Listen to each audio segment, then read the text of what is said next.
খেলাধুলা হচ্ছে জীবনের অনুশাসনের প্রথম পাঠ এবং সেই সাথে আজকের সারা দিনে কি করেছি সবকিছু নিয়ে থাকবে এই ব্লগ। সো দেখতে থাকুন, আশা করি ভালো লাগবে। আসসালামু আলাইকুম, hello everyone, welcome to my new blog. এখানে আম্মু সব ধরনের সবজি এবং মাছ মাংস কেটে ধুয়ে একদম পরিষ্কার করে রেখেছে রান্না করার জন্যে। সো সেটির একটি ছোটোখাটো ক্লিপ নিয়ে রাখছিলাম এখানে। আর এই পালং শাকগুলো কিন্তু খুব সুন্দর করে একদম কুচি করে নিয়েছে, আজকে যেহেতু সবজি রান্না করা হচ্ছে সো সেখানে এটা অ্যাড করা হবে। শীতকালীন সবজি দিয়ে কিন্তু এই ধরনের সবজিটা কিন্তু খেতে ভীষণ লেভেলের মজা লাগে, আর এটা কিন্তু খুবই পুষ্টিকর শরীরের জন্য। সো একটু হালকা ফুটে আসলে সবজিগুলো, এরপর ব্রকলি এবং সেই সাথে এখানে মটরশুঁটি এবং সেই সাথে সেই কুচি করে রাখা কলমি শাকগুলো এখানে অ্যাড করে দেওয়া হয়েছে। সো কালারটাই দেখুন কতটা বেশি সুন্দর এসেছে। সবশেষে এখন এই সবজিটাতে কিছুটা টমেটো ফালি অ্যাড করে নেওয়া হচ্ছে, আর দেখতেই কিন্তু সবজিটা অনেক বেশি ইয়ামি হয়ে গিয়েছে। সো এখন এই পর্যায়ে এটা বাগার দেওয়ার পালা। সো এখানে বেশি করে রসুন আর একটু শুকনো মরিচ দিয়ে খুব সুন্দরভাবে বাগারটা রেডি করা হচ্ছে। আর এই সবজিতে একদম অল্প পরিমাণে একটু আদা রসুনের পেস্ট এবং একটু হলুদের গুঁড়ো আর সামান্য একটু মরিচের গুঁড়ো অ্যাড করা হয়েছে। আর এই সুন্দর সবজিটাতে কিন্তু 3 রকমের ডালও ইউজ করা হয়েছে। সো ধনেপাতা দিয়ে এবার বাগার দিয়ে কিন্তু সবজিটা রেডি হয়ে গিয়েছে।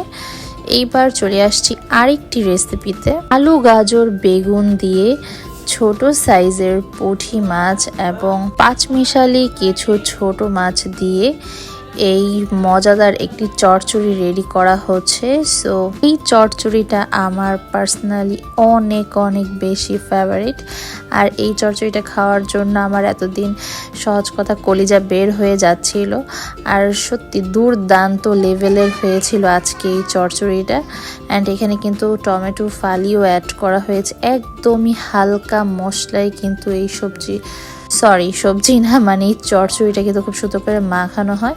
সো এই তো এখন একদম চুলায় বসিয়ে দেওয়া হয়েছে। দেন এখানে সেই পুঁটি মাছগুলো ভেজে নেওয়া হচ্ছিল। বাবুর জন্য দেশি মুরগি রান্না করা হচ্ছিল। আর এই মচমচে ভাজা চান্দা মাছগুলো কিন্তু সবজি দিয়ে খেতে কিন্তু দুর্দান্ত লাগছিল। আম্মু আমার প্লেটে দিয়ে দিচ্ছিল। সো একদম গরম গরম ভাতের সাথে বেশি করে সবজি দিয়ে এই খেয়েছিলাম, খুবই মজা লেগেছিল। একদম তৃপ্তি করে সকালে ভাতটা খেয়েছি আমি। তো এরপর আর কোনো ক্লিপ নেওয়া হয়নি, একদম ঘুম দিয়ে উঠে তারপর বিকেলে বাবুকে নিয়ে একটু বেরিয়ে গিয়েছিলাম বাহিরে। সো এই আমার একদম চিরপরিচিত একটি পার্ক। সো এখানে বাবুর সাথে কিছুক্ষণ টাইম স্পেন্ড করে তার সাথে একটু খেলাধুলা শেষ করে তারপর বাসায় চলে এসেছি। অ্যান্ড সন্ধ্যাবেলা আব্বু এখানে অনেক রকমের নাস্তা নিয়ে এসেছে। সকালবেলা বলেছিলাম যে একটু মিষ্টি খেতে ইচ্ছে করছে। সো আব্বু এখন সন্ধ্যাবেলা ফেরার পথে এই মিষ্টিগুলো এবং সেই সাথে পুরি পেঁয়াজও এনেছিল। আর এই রসমালাইটা মাশাল্লাহ অনেক মজা ছিল। আমার ছেলে মাশাল্লাহ খুবই মজা নিয়ে খেয়েছে। বাবা মা আমাদের ছোট ছোট আবদারগুলো কিন্তু যতই কষ্ট হোক রাখার কিন্তু চেষ্টা করে সব দিক দিয়ে হলেও। সো আলহামদুলিল্লাহ অনেক বেশি ব্লেসিং এই দিক থেকে।